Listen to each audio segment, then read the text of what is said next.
میرے بھائی video escape مت کرنا، بہت قیمتی حدیث ہے، بہت قیمتی حدیث ہے۔ ایک بار حضرت صلی اللہ علیہ وسلم لوگوں میں بیٹھے ہوئے ان سے باتیں کر رہے تھے۔ اتنے میں ایک دیہاتی آپ کے پاس آیا اور پوچھنے لگا کہ قیامت کب آئے گی۔ آپ صلی اللہ علیہ وسلم اپنی گفتگو میں مصروف رہے۔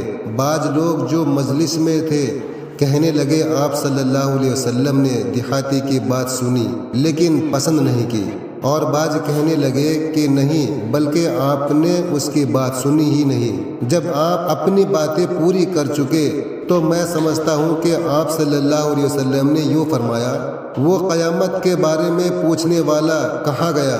اس دیہاتی نے کہا، حضور میں موجود ہوں۔ آپ صلی اللہ علیہ وسلم نے فرمایا کہ جب امانت ایمانداری دنیا سے اٹھ جائے گی تو قیامت قائم ہونے کا انتظار کر۔